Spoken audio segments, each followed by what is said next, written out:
After about a year plus away from the game, Carmelo Anthony decided to join the NBA as he was signed by the Blazers to a non-guaranteed contract. Played last night, as you heard in Jason Fitz in What's Trending there.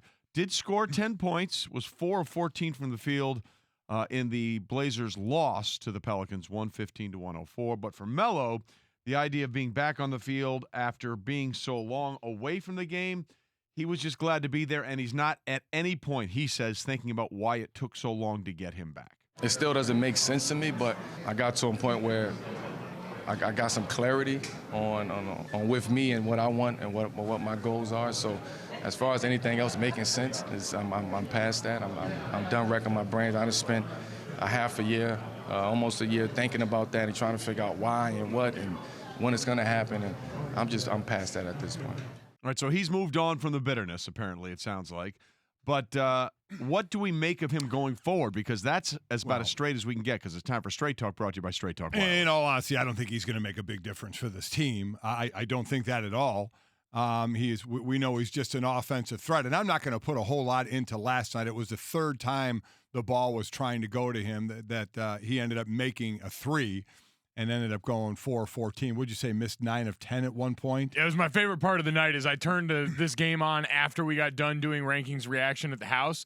And as soon as I turn the game on, it's in the fourth quarter. And the first analysis I hear is Carmelo Anthony, who's missed 9 of his last 10 right as he drains a corner three. I was like, you cannot deter my guy. First game back, missed 9 shots, still going to go out there. First time the threes. ball tried to go to him, it got stolen. Second time he took a shot, hit the back of the rim. Third time he made that three. And then the numbers were what they were. There's no way you can look into these numbers and extrapolate anything, right? I can look at minus 20 and the plus minus and say Carmelo Anthony is as bad at defense as we thought he was.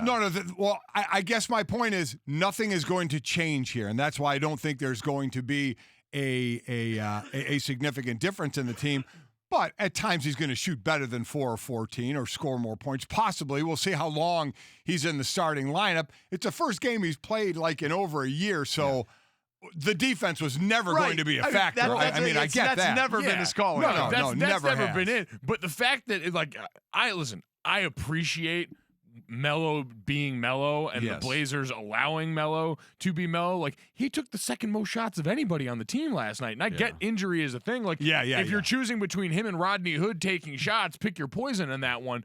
But Carmelo Anthony hoisting up 14 shots in his first game back did go 2 or 3 from beyond the arc. So if you're looking for the thing, like Melo not settling for mid-range jumpers, positive, check that box if you're the Blazers. Well, he learned that in Houston, right? When he was with the Rockets for a little while, he moved in one time, and they're like, dude, what are you doing? Former Rockets great Carmelo Anthony. Exactly. Yeah, Damian Lillard didn't play in this game. It was the second game of a back-to-back. As a matter of fact, his first shoot-around, the team wasn't even there. It wasn't a traditional shoot-around because it was the second game of a back-to-back. He was out there basically with the coaches, and then it went out, and he was in the starting lineup. Again, they've had a lot of injuries, and again, you're right.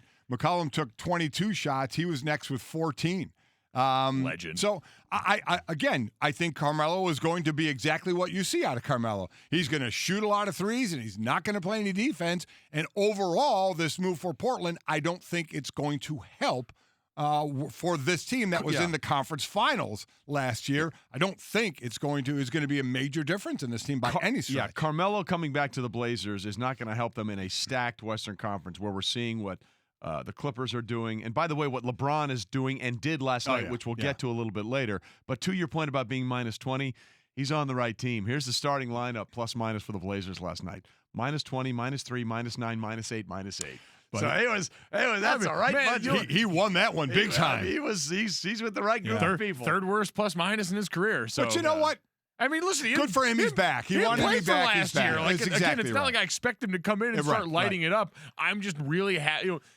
For however long it lasts, we've got Melo back, and there's entertainment value that, and the meme team was out in full force last night. Like, this guy is a fountain of content. I appreciate We want to be in a world where Carmelo Anthony is still playing in the NBA.